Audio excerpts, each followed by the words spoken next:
네, 반갑습니다. 경자입니다. 7월 3주차 청약하는 종목 중에서 ALT와 버넥트는 소개를 드렸죠. 이제 두 종목이 남았는데 파로스아이 바이오 그리고 유안타 스펙입니다. 그래서 오늘은 남은 두 종목에 대해서 정리를 해보았습니다. 자, 이번 주에 청약하는 네 종목은 모두 청약 일정이 같습니다.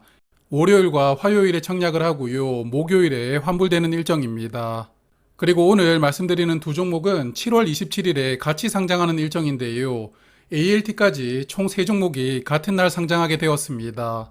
두 종목이 같이 상장하는 것도 부담스러운데 세 종목이 같은 날 상장하게 되어서 이게 또 어떻게 흘러갈지 예상하기가 쉽지 않은데요. 여하튼 세 종목 중에서는 ALT가 가장 주목받을 것이기 때문에 파로스나 유안타 스펙은 조금은 부담스러운 일정이 아닐까 싶은데요. 여하튼 이 부분은 조금 후에 다시 말씀을 드리겠습니다. 자, 그러면 파로스아이 바이오부터 말씀을 드릴 텐데 사실 바이오 종목은 너무 전문 분야이기 때문에 제가 잘 모릅니다. 그래서 그냥 가볍게만 말씀을 드리겠습니다. 화면은 이 회사가 연구하고 있는 파이프라인인데요. 일단 주력하는 라인이 여기에 빨간색 화살표로 가리켜둔 101 그리고 501인 것 같습니다. 이 두 종류는 미국 식약처에서 희귀의약품으로 지정이 되었다고 하는데요. 그래서 이 회사는 난치병 치료제를 개발하고 있는데 백혈병이나 난소암, 대장암 등 치료 난이도가 높은 질병에 대한 치료제를 개발하고 있는 것 같습니다. 그래서 개발 난이도가 당연히 높겠지만 성공할 수 있다면 그만큼 큰 리턴이 따라오겠죠. 그래서 이 회사는 바이오 종목 중에서도 하이리스크 하이리턴이 조금 더 큰 연구를 하고 있는 기업인 것 같습니다. 그리고 보통 상장을 추진하고 있는 바이오 기업들이 임상 2상 단계에 들어간 파이프라인 하나 정도는 보유를 하고 상장을 하던데요. 이 회사는 현재 가장 빠른 속도가 임상 1상입니다. 그래서 다른 바이오 기업들과 다르게 임상 속도가 그렇게 빠르지 않습니다. 그리고 이 회사도 현재 돈을 벌고 있지는 못하고 기존에 받았던 투자금을 사용하면서 열심히 연구를 하고 있는 상황인데요. 그래서 실적은 따로 언급을 드리지 않겠습니다. 현재 개발하고 있는 파이프라인을 임상 1상과 2상 단계에서 글로벌 빅파마들에게 기술 이전하는 것을 목표하고 있는데요. 회사는 생각하는 기술 이전 가능 시기가 2025년이라고 합니다. 그리고 재무 상태가 조금 흥미로운데 유동 비율이 2000%가 넘고요. 부채 비율이 4.5%밖에 되지 않습니다. 그래서 상장하기 전부터 풍부하게 투자를 받았던 회사라고 보이는데요. 이번에 공모 자금이 또 들어오니까 이 회사는 당분간 유상증자는 시도하지 않을 것 같습니다. 그래서 혹시 이 종목을 길게 투자하실 분들은 참고하시길 바랍니다. 자, 그러면 회사에 대해서는 이 정도로 하고요. 수요 예측 결과부터 보겠습니다. 기관 경쟁률이 303대 1, 의무 합격 비율은 1.3%였는데요. 수요 예측 결과는 같이 청약하는 세 종목 중에서 가장 부진하였는데 바이오 종목이죠. 그래서 이런 결과가 어느 정도 예상되었던 수준이라고 생각도 합니다. 의무 합격은 수량 기준으로는 1.3%, 건수 기준으로는 0.8% 신청이 들어왔습니다. 의무 합격 때문에 상장일 유통 물량이 크게 달라지지는 않을 것 같습니다. 그리고 공모 가격은 하단 가격인 14,000원으로 확정이 되었는데요. 공모가 신청 결과를 보면 밴드 상단이었던 18,000원하고 18,000원을 초과해서 신청한 비율도 약 40% 정도 되었습니다. 그래도 가장 많은 신청이 공모가 하단인 14,000원으로 들어왔거든요. 그래서 공모 가격은 하단으로 잡혔다고 봅니다. 그래서 이 종목은 이번 IPO로 196억 원을 모집하고요. 공모가 기준 시가총액은 1,809억 원으로 상장합니다. 자, 그러면 이제부터 몇 가지 데이터를 볼 텐데요. 먼저 파로스처럼 신약을 개발하는 바이오 종목들 성적입니다. 작년 가을에 상장했던 샤페론부터 올해 6월에 상장했던 큐라티스까지 약 반년 동안 신약 개발하는 바이오 종목은 5개가 상장을 했는데요. 5종목 중에서 S바이오메딕스만 수요 예측 결과가 어느 정도 나왔고요. 나머지는 전부 부진하다 보니까 공모 가격이 상단 미만 가격으로 잡혔습니다. 그런데 중요한 포인트는 수요 예측 결과가 어떻게 나왔든 공모 가격은 어떻게 확정되었던 간에 최근에 상장한 5개 종목이 모두 상장일에 수익을 주고 있다는 것인데요. 5종목의 상장일 성적을 평균해 보니까 시초 가격은 35% 상승했고 고가는 65%까지 상승이 나왔습니다. 그래서 신약을 개발하는 바이오 종목들은 여전히 기관 투자자들에게 외면을 받고 있는데요. 그래도 상장일에는 성적은 어느 정도는 나오는 상황이라고 파악하고 넘어가겠습니다. 다만 이 5종목들은 상장일에는 모두 수익을 주었는데 제가 지난 금요일 주가 기준으로 다시 주가를 살펴보았거든요. 지아이노베이션은 현재 주가가 공모가보다 5,000원 정도는 상승해 있지만 나머지 4개 종목은 전부 공모가 이하로 주가가 빠졌더라고요. 특히 S바이오메딕스 같은 종목은 상장한 지 이제 3달밖에 되지 않았는데 벌써 주가가 반토막이 나 있습니다. 그래서 신규로 상장하는 바이오 종목들을 장기간 보유하는 것은 애매할 수도 있으니까 참고하시길 바라겠습니다. 자, 그리고 이 종목은 장점이 있는데 환매 청구권이 부여되어 있습니다. 6개월 동안 주관사에게 환매를 청구할 수 있으니까 상장한 뒤에 주가가 아무리 많이 내려가더라도 나는 주관사에게 90% 가격으로 환매를 신청할 수가 있는데요. 물론 코스닥 시장이 급락하면 환매 비율이 약간 내려갈 수도 있지만 너무 깊이 파고들면 머리만 복잡해지니까요. 그냥 이런 부분에 대해서는 설명은 생략하겠습니다.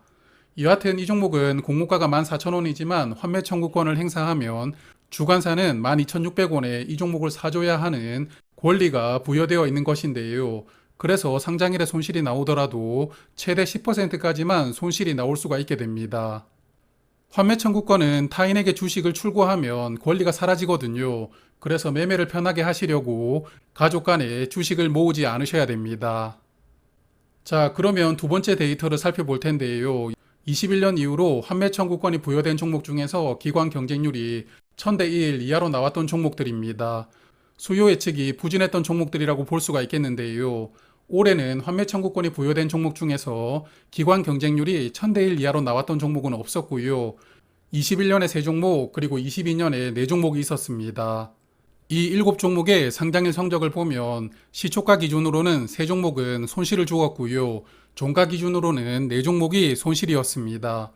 특히 작년 9월에 상장했던 WCP 상장일에만 주가가 30% 빠졌는데요.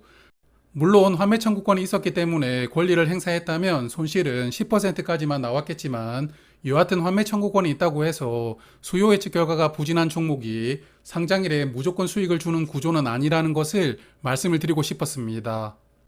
그래서 환매 청구권은 손실을 줄여주는 안전장치 정도로만 생각하시면서 청약을 판단하시는 게 좋을 것 같습니다. 자, 그럼 이제는 청약 정보 체크하겠습니다. 총 140만 주를 모집하는데 일반 투자자에게는 35만 주가 배정되고요. 청약 주관사는 한국투자증권입니다. 일반 고객은 5천 주까지 청약을 할 수가 있고 증거금은 3,500만 원이 필요하고요. 최소 청약 수량이 50주로 아주 많던데 50주를 청약하시려면 증거금은 35만 원이 필요합니다. 그리고 상장일에 유통되는 물량은 435만 주로 전체 주식의 33.7%가 유통됩니다. 유통 물량이 조금 많은 편이고요. 그리고 공모가 기준 유통금액도 609억 원이기 때문에 가벼운 종목은 아닙니다. 상장일에 기존 주주는 297만 주를 매도를 할 수 있는데 기존 주주 물량이 공모주주 물량보다는 약 2배 정도 많은 상황입니다. 기존 주주는 주로 재무적 투자자가 물량을 보유하고 있는 것 같습니다. 벤처금융 19곳에서 물량을 약 162만 주 보유를 하고 있고요. 지분 1% 이상 보유한 주주도 6곳이 있나 봅니다. 그리고 나머지는 소액주주인 개인주주로 구성이 되어 있는데요. 소액주주 물량은 66만 주이기 때문에 개인주주 물량 비중이 많지는 않습니다. 그래서 이 종목도 상장일에 재무적 투자자들의 역할이 조금 필요한데요. 이들이 물량을 얼마에 취득을 했는지 알면 청약 판단하기가 한층 수월한데 아쉽게도 증권신고서를 통해서는 취득한 가격을 파악하기가 어려웠습니다. 자, 그럼 이제는 데이터 2가지를 더 보고 마무리를 할 텐데요. 세 번째 데이터는 동치상장이라는 변수입니다. 올해 동시상장했던 종목이 총 3번 있었는데 1월과 5월 그리고 6월이었습니다. 동시상장을 하게 되면 두 종목 중에서 기관 경쟁률이 높게 나온 종목이 상장일의 성적이 더 좋다는 것은 다들 알고 계실 겁니다. 그래서 이번에도 파로스아이 바이오보다는 ALT 성적이 좋을 확률이 저는 매우 높다고 생각을 하는데요. 다만 수요 예측이 부진하게 나왔다고 해서 상장일에 무조건 손실이 나오고 있지는 않습니다.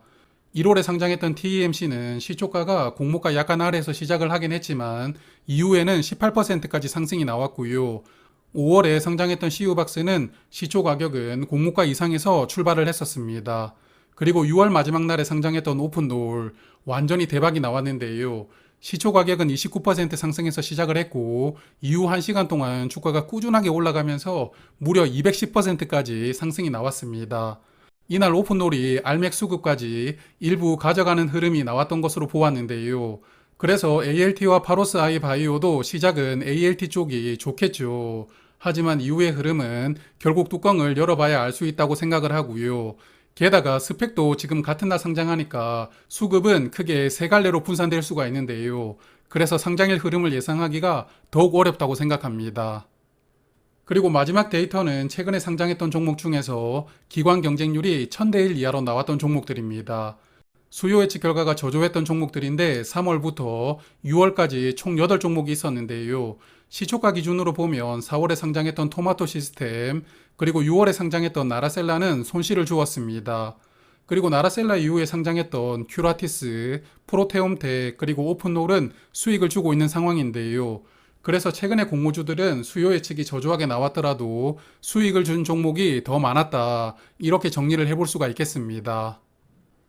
자, 그러면 파로스아이는 여기까지 말씀을 드리고요. 이제 유안타 스펙 정리하겠습니다. 400만 주를 모집하는 스펙인데요. 80억 원을 모집하게 되는데 일반 투자자에게는 100만 주를 배정했습니다. 이번 스펙은 공모가가 2,000원이고요. 청약 주관사는 유안타 증권입니다. 스펙은 청약할 때 증거금이 100%가 필요하거든요. 그래서 일반 청약 한도인 25,000주를 청약하시려면 증거금이 5천만 원이 필요하고요. 청약 최소 수량은 10주인데 10주를 청약하려면 2만 원이 필요합니다. 그리고 유안타 증권은 청약 수수료가 3,000원인데요. 모든 증권사 통틀어서 유일하게 3,000원을 받고 있는 증권사입니다. 최근에 스펙은 교보 스펙 14호부터 급등이 나왔습니다. 그리고 다음 스펙인 DB 스펙도 급등이 나왔는데요. 그래서 총 3종목의 수요 예측 결과를 화면에 정리를 해두었는데 유안타 스펙이 기관 경쟁률이 확실하게 높아지기는 했습니다. 아마도 스펙도 급등이 나오니까 청약 참여한 기관들이 갑자기 늘어난 것 아닌가 싶은데요. 여하튼 스펙은 수요 예측 결과와 상장일 성적이 거의 상관관계가 없습니다. 그래서 개인적으로는 수요 예측 결과의 의미를 크게 두실 필요는 없을 것 같습니다. 파로스아이 바이오는 상장일 최대 주가는 56,000원이 됩니다. 그리고 유안타 스펙은 8,000원까지 주가가 상승할 수 있는데요. 세 종목이 동시 상장하는데 과연 어떤 결과로 마무리가 될지 궁금합니다. 저는 파로스아이 바이오는 균등 청약해 볼 생각입니다. 상장일 주가 범위가 변경되고 나서 공모주 시장 흐름이 굉장히 좋아졌는데요. 그래서 수요 예측이 저조한 종목들도 손실을 경험하기 전까지는 균등 정도는 청약을 해볼 생각을 하고 있었는데 마침 이 종목은 환매 청구권을 주니까요. 균등 정도는 청약해봐야 되겠다고 생각을 했습니다. 그리고 예전에 한번 말씀을 드렸던 적이 있었는데 개인적으로 유안타 증권은 청약 수수료를 다른 증권사와 비슷하게 내리지 않는다면 저는 청약을 보이콧하려고 합니다. 그래서 이번 스펙도 패스를 하고요. 다음 주에 유안타 증권이 주관하는 CG트로닉스도 수요 예측 결과와 관계없이 패스할 생각입니다. 자, 그러면 저는 4종목 청약 1일차가 끝나는 월요일 저녁에 다시 뵙도록 하겠습니다. 청약 잘 하시고요. 오늘도 고맙습니다.